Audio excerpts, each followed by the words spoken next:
Hey guys, welcome back to another episode. It is starting to finally feel like hunting season. Why? Because we're leaving in a couple of days. Justin just got done telling me that I get to lead this episode, so I'm feeling pretty good about this because usually he's bossing me around. Even though it never seems that way, he's usually bossing me around what's going to happen in these episodes. So he's telling me, what are we going to talk about? We don't want just to be a talking session, but you know what? I feel like I think about all the phone calls I've gotten from my buddies in the last couple of days, and it's about the hype, right? We're building up this hype. For those guys down in good old Tennessee, they're slamming some big deer, velvet already. I saw a nice article on bowhunting.com actually this morning. I don't know when it actually came out, but there are some heck of some big bucks. Today, it just went up. So the season's right around the corner. We're getting hyped up. If you're not prepared, that's what we're here to talk about today, Justin. So if you're a guy... Good, I'm not prepared, Todd, so tell me what I should We know he's not prepared. That's not true. Justin is prepared because he's got years and years of experience of preparing. And sometimes as you get better as a bow hunter, you realize that, you know what? You don't always have to have everything ready to go for the beginning of the season. What are you rolling those eyeballs about? Some of my best hunts have been the ones where you're stealthy, you're stalky, you're sneaking into those spots, you're finding the sign. I gotta be honest with you, the older I get, Justin, I gotta tell you, I'd rather go do that than just have that good old, stand that I've gone to 16 times that I know a buck's eventually gonna pass through there. I don't care who you are, you bow hunt enough, there's nothing better than sneaking around and finding those spots. So Justin, don't act like that doesn't excite you a little bit. And the more that you hunt, the more that you realize you don't always have to have everything all perfectly prepared, like everyone says you do. Yeah, I agree with that. I guess when you talk about getting prepared for the season, there's so many different ways to look at that, and so much of it dictates by when the season starts, when you're going to be hunting, where you're going to be hunting at.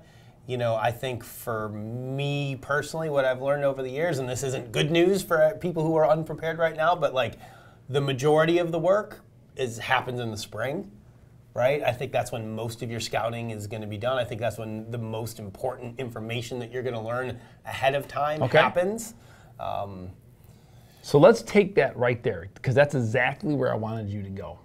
This video, I want to be designed for the guy who's freaking out, man.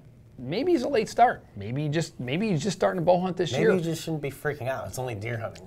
Let's start there. No, don't because freak out. When you're passionate about something and you want to be successful, you start to feel the pressure. It's like August. You don't have to freak out yet. That's the point. Don't freak out at August. There you go. Don't panic. Even if you're a guy, let's just say who's hunting public land. Let's just break this down for a second here.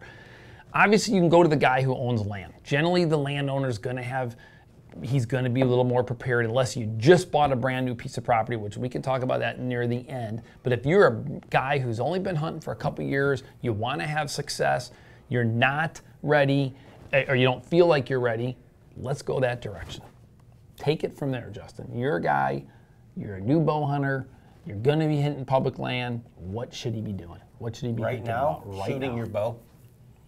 That's really about it, to be honest with you. If it were me, again, I think we have to talk about, you're going to be hunting public land, when and where. What time of the season are you going to be hunting?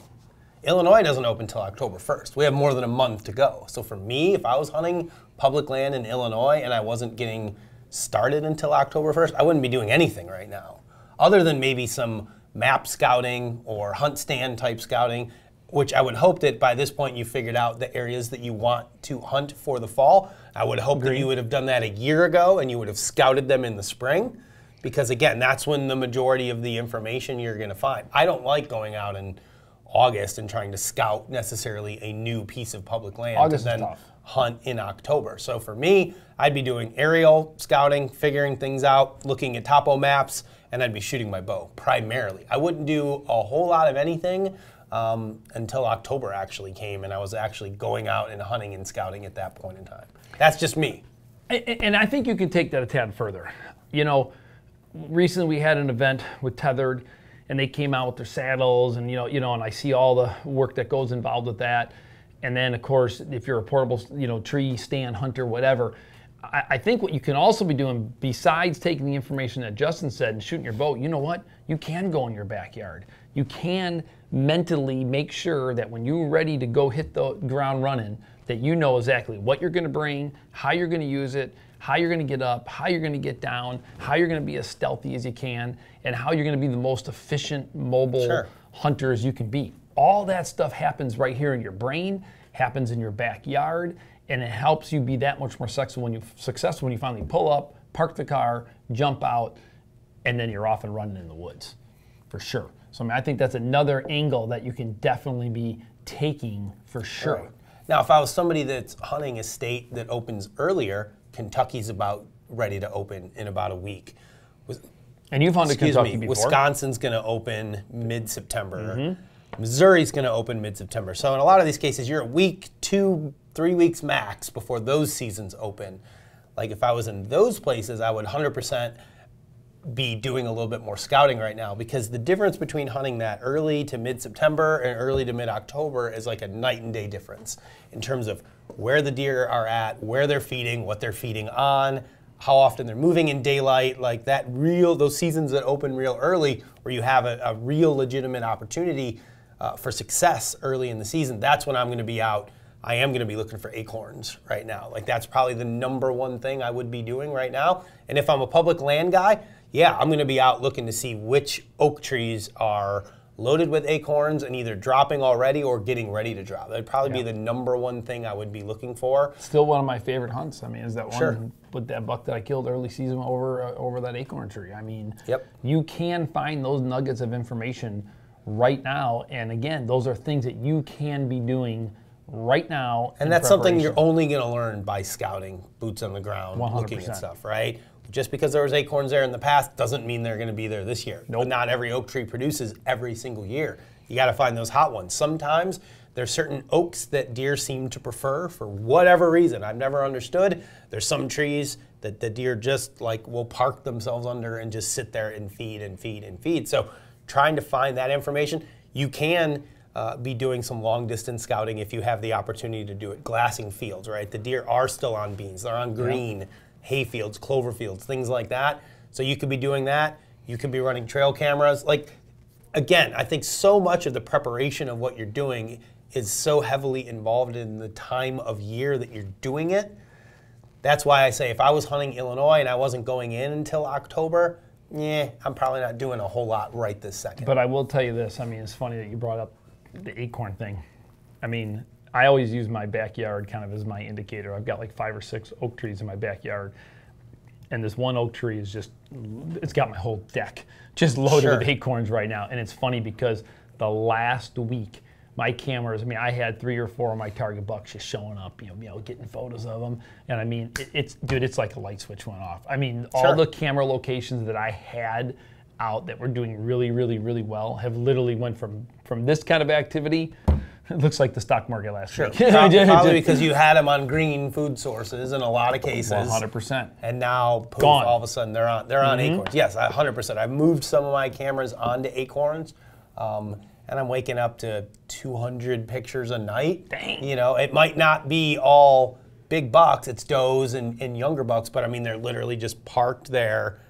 They might be there for an hour, just chewing acorns all night. But the key is to try to find those right trees where they're at. The problem that I've found, at least anyways, here in Illinois, by and large, by the time our season starts, a lot of the acorns are dropped and have already been eaten by the time October Crazy comes. how fast they go, isn't it? Dude, they hoover them up like crazy. So it's like trying to find those now. Let's say you go out and scout now, and then you come back in October. I mean, that tree could be done, wiped out. over with, wiped out, all the acorns are gone, and now you're hunting where the deer were 2 weeks ago. That's why those places like, again, Kentucky, Missouri, Wisconsin, some of those like mid-September openers, man, like I'm very envious of those places because I do feel like the deer are a little bit more predictable in September than they are in early October.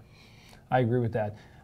So we've laid out a couple of things to be thinking about. We don't want this to be dragging out too much. What we want you to be thinking about is what should I be doing right now? I think Justin touched on shooting your bow. I've touched on getting your gear out. I mean, I can't believe the number of people that I've talked to or I met who just have not, I don't know, like maybe I'm just a dork, maybe I'm just a geek, maybe I've always just been the kind of guy who likes my stuff just to be perfect. I mean, I like to be able to close my eyes and be able to be like, I know right where my bow rope is, I know right where my stuff is. If it's not ready to go and I'm getting ready to hang a set, I just like to know what's in my backpack. You've always been a geek with that way too. I mean, we've always been kind of geeky with being able to know all of our stuff and just having it dialed in. And those things do add up to make a difference of being more successful and not, not successful. You don't want to be making multiple trips to your tree stand, and you don't want to forget your release and forgetting this or forgetting that. You've done it before. I mean, you've done it. You don't want to forget things, but I don't necessarily know that, like, in my opinion anyways, I think there's a lot of people that obsess over their gear too much. Like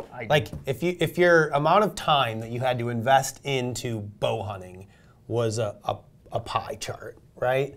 And you had to split those up, right, between scouting and doing prep work, right? Shooting your bow, and then tinkering around with your gear. Tinkering around with your gear should by far be the smallest piece of that pie, but I think for a lot of people it's a bigger piece. They don't shoot their bow enough, they don't scout enough. People like their gear.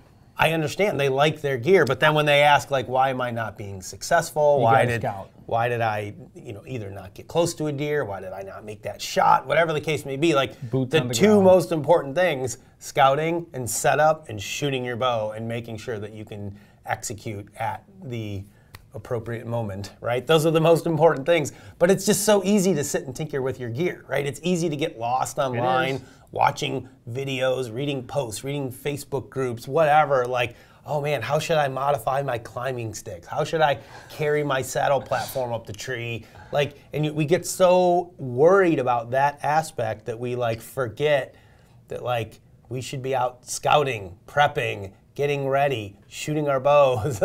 There's other things that should take precedent over just tinkering with your gear. So I've actually, over the last couple of years, tried to do a lot less of the gear tinkering. I think at this point, I know what I'm taking with me. I try to take as little as possible with me. This is actually a video that we're going to be doing shortly of kind of those days have changed. The minimalist guide to deer hunting, because I realized over the years that 80% of what I was taking to the tree stand with me, I didn't need. I never used it. I'm only a couple hundred yards from my truck most of the times. If I need something, I could go back and get it. You're not 18 miles back on. I'm not 18 grizzly miles bears back. And got your spray. And no. So I try to be as lightweight as possible when I'm going out to the stand. I don't want to carry every piece of gear that I own. So. All right. Well, there you have it. Shoot your bow. Shoot your bow. Shoot your bow. And shoot your bow some more. And when you think you've shot enough, keep shooting, because you can always get better. You can always improve. And it's amazing how just the sheer repetition of shooting your bow, you will get better at doing it. Practice makes perfect, right? I mean, there's a reason that that's a saying.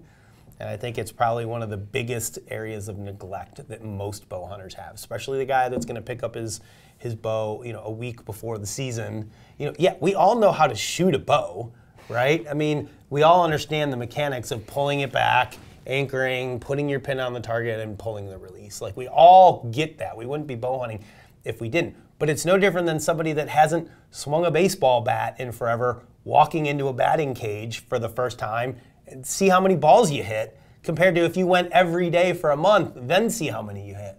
Right? I feel like you're pitching your little guys right now. It's just because baseball is such a huge part of our lives right now. It's the easiest analogy for me. That's where Justin's spending most of his time right now. Yes, we have T-ball practice tonight. And geez Louise, before I forget too, it's Justin's birthday. Happy birthday. I think we forgot, man. Happy birthday to you. Happy birthday to you. You smell, okay, we better stop it right there. Yeah, this isn't much of a treat right now. Well, Justin is telling you to get your bow out and start shooting it. I'm going to have to second him on that. I've always been a little guilty and a little neglectful on that for sure. I mean, definitely shoot your bow, and don't just shoot your bow from always standing in the same spot. If you're going to shoot from saddles, break the saddle on. If you're going to shoot from tree stands, get up in a tree stand. Let those arrows fly. If you haven't been doing your scouting, get out there, drive around the block, get the binos out, start looking for the deer, talk to your buddies, think about what you've done in the past. Have you hunted that property before? I mean, all those things you can start just getting through your brain. For me, though, when it comes to scouting, like I said, the majority of the macro information, if you want to think of it that way, the overview of your property and how the deer use it happens in the spring. You're not going to... Deer sign's hard to find right now, right? The velvet's just starting to come off. There's really no rubs out there. There's no scrapes to speak of. Everything is so thick and so green. It's hard to see trails. Even where there is a good trail, they're hard to find in a lot of cases. It's buggy, it's thick. Like, this isn't the time you want to do it. But the caveat to that is, unless you're getting ready to go hunting in a couple days. And then you are going to be looking for acorns. You're going to be looking for those areas of the bean field that the deer are feeding in, where you can see everything getting nipped off, right? You're going to look for as many tracks as you can possibly find. Like, that scouting kind of like, it happens in the spring, and then there's this huge pause, right, where we're not doing like a ton of boots on the ground scouting. Now, of course, if you just picked up a new farm and you're going to it for the first time, like, yeah, at some point you got to get started. Yeah, you got to go out there, you got to look at things, see how it all lays out. Like, I understand it, but if it's a place you've been to before or whatever, like, my scouting isn't going to happen until immediately before I go hunting or while I'm hunting. Yeah. Right? That, like, most recent information that you're going to find on the hottest sign, that's really the benefit of the mobile hunting aspect, right? The whole saddle, lightweight, mobile hunting trend is based around one thing: finding a hot sign and hunting on it. Yep. Right? But and showing up and hunting that day. Don't go put a bunch of scent down. Right. You don't want to do it now and then come back a month from now, because, again, things are going to change. If your goal is to be mobile, run and gun, go in, you know, find a buck bed or a buck bedding area and try to set up on it. If that's your goal, like, your window to scout is springtime, find out where they're living, and then wait and come back in the season. And you have two options at that point. You either A, set up on what you found in the spring and hope that deer is still there and try to be as stealthy as possible, or B, get in there and confirm that animal's there, then set up on them, right? There's kind of two schools of thought when it comes to that. And then shoot your bow somewhere in the middle of all that. Did I say that yet? You said that. Again, happy birthday again, Justin. This is a wrap for this video, because we are hours away from getting in 2 separate vehicles and going mule deer hunting. Yes, sir. Bowhunter die.